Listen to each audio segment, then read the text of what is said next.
আমি অনুরোধ করব আমাদের শুরুতেই আমাদের সংগঠনের যুগ্ম আহ্বায়ক শহীদুল ইসলাম শহীদকে সংক্ষিপ্ত আলোচনা করার জন্য।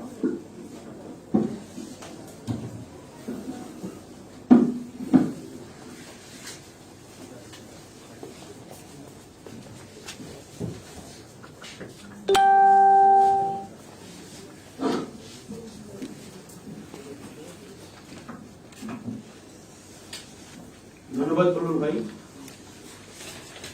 সম্মানিত আলোচক ও অতিথিবৃন্দ, বিভিন্ন এলাকা থেকে আগত আমাদের সংগঠনের সম্মানিত নেতৃত্ববৃন্দ, প্রিয় সংগঠন, প্রিয় সাংবাদিক বন্ধুগণ, আমাদের পক্ষ থেকে, আমাদের আলোচক বৃন্দের পক্ষ থেকে আপনাদের জানাই আন্তরিকভাবে ধন্যবাদ।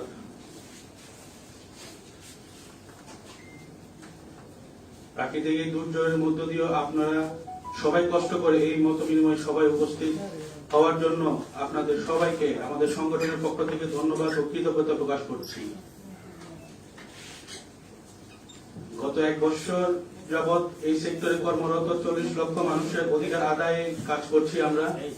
করোনায় প্রথম ও দ্বিতীয় ঢেউয়ে বাংলাদেশের সবচেয়ে ক্ষতিগ্রস্ত হয়েছে পর্যটন ও পরিবহন সেক্টর। আমাদের অবস্থা হচ্ছে কানামুনার মতো, অর্থাৎ কাজ আছে তো মজুরি আছে, কাজ নেই তো মজুরি নেই।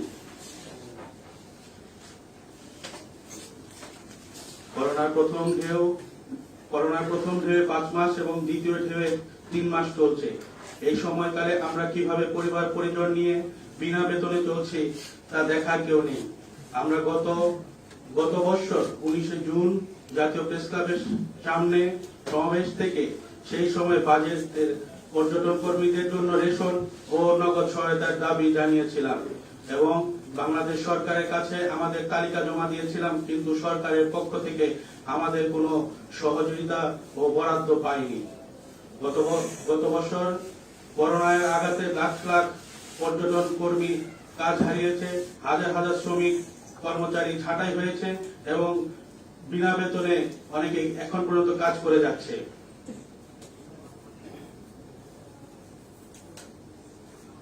কিন্তু বর্তমান শ্রম আইনে পর্যটনের কর্মীরা অন্তর্ভুক্ত না হওয়ায় বাংলাদেশের প্রচলিত আইন কাঠামোর ন্যূনতম সুরক্ষা নেই। আজকের এই মত বিনিময় সভা থেকে সম্মানিত আলোচক ও অতিথিবৃন্দ, বিশেষ করে জাতীয় শ্রমিক আন্দোলনের শীর্ষক নেতাবৃন্দের কাছ থেকে আমরা সমর্থন ও সহযোগিতা চাই। আমি সবার অবগতির জন্য জানাচ্ছি যে গত বছরের প্রথম লকডাউন চলাকালীন সময়ে বাংলাদেশের আমাদের দ্বিতীয় সমাবেশ থেকে ওই সময় আমরা যতটুকু ভাবতে পেরেছিলাম তার প্রেক্ষিতে আমাদের সংগঠনের পক্ষ থেকে 11 দফা দাবি দেশবাসীর সামনে উপস্থাপিত করেছিলাম, তা এখন প্রাসঙ্গিক বলে মনে করছি।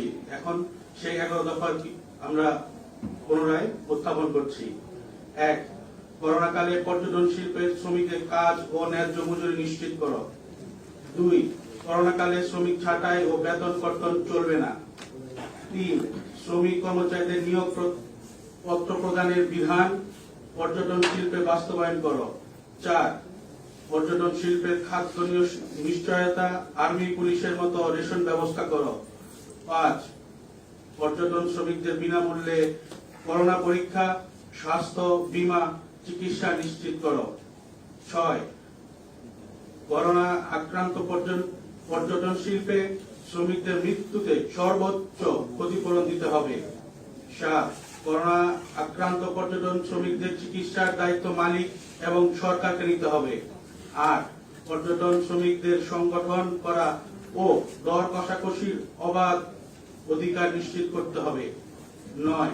পর্যটন শিল্পের শ্রমিকদের আইনের বাস্তবায়নতা নিশ্চিত করতে হবে, শ্রম আইনের বাস্তবায়নতা নিশ্চিত করতে হবে। 10. পর্যটন খাতের শ্রমিকদের ন্যায্য মজুরি নির্ধারণের মজুরি বোর্ড গঠন করতে হবে। 11. পর্যটন শিল্পের জন্য পৃথক মন্ত্রণালয় গঠন করতে হবে। সবাইকে আবারও শুভেচ্ছা অভিনন্দন জানিয়ে এখানেই শেষ করছি। দুনিয়ার মজদুর এক হও। Bangladesh hotel and tourism workers employees ফেডারেশনের পক্ষ থেকে জানাই আবার শুভেচ্ছা। ধন্যবাদ।